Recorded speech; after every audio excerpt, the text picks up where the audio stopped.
Bonjour, eh bien voilà, je me présente, François Ducrot, je suis tout à la fois chef d'entreprise, chercheur et également économiste.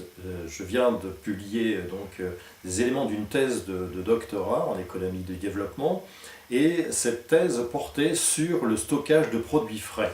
Alors c'est en relation avec ma profession, mais surtout c'est de découvertes que j'ai pu faire à travers cette étude qui a été publiée de façon un peu plus simple pour donc montrer que le stockage de produits frais était un élément déterminant dans le développement économique des pays tropicaux.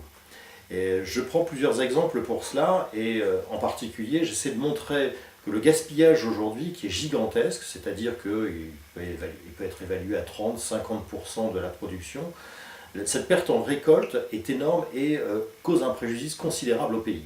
Dans le développement, tel que par exemple le Kenya, où on produit beaucoup de mangues, les mangues sont récoltées toutes en même temps, ou à peu près, et donc on se retrouve avec des montagnes de mangues sur le bord des routes qui pourrissent, qui ne sont pas utilisées, faute de moyens de transport, et parce que en plus les cours sont très bas du fait que tout le monde vend en même temps.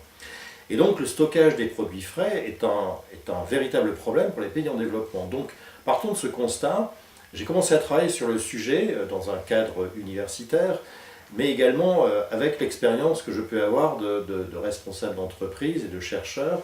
Et donc de fil en aiguille, j'ai pu constater qu'il fallait pour sortir un petit peu du sous-développement, eh bien d'abord avoir des outils convenables pour mieux stocker les produits frais, mais également pouvoir avoir une organisation qui innove et qui donc soit au plus près de l'agriculteur pour pouvoir donc mieux gérer les produits frais. Alors je vais prendre un exemple très simple.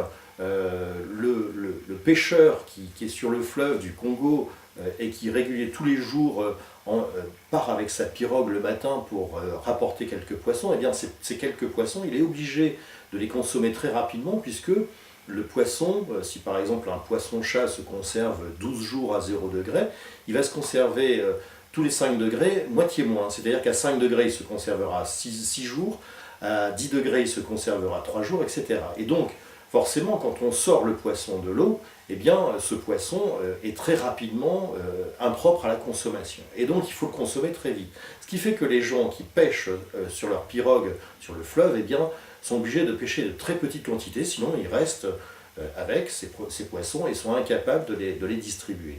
Donc voilà, c'est ça le problème de fond de la pêche, et comme de l'agriculture, où le marché est relativement inaccessible. Avec des moyens de conservation, eh bien, ce problème disparaît, et il faut pour cela créer un choc positif, apporter donc des innovations, et faire en sorte que le petit agriculteur, au plus près de son travail, de son activité, puisse bénéficier de moyens de conservation.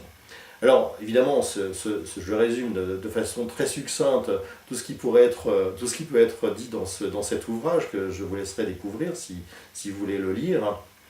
Mais la conclusion de tout ça, c'est qu'à un moment donné, dans la phase du développement, il faut pouvoir innover, et ce sont ces innovations qui apportent énormément aux populations. Ça a été le cas par exemple au Moyen-Âge en Occident avec le moulin à vent, qui a été un beau jour importé, et on s'est aperçu qu'il apportait énormément en termes de développement. Et bien avec des chambres froides, et en particulier des chambres froides solaires, ce sera un outil de développement considérable pour les pays en développement. Et donc cet outil-là, eh bien, il faut pouvoir l'intégrer et pouvoir le diffuser.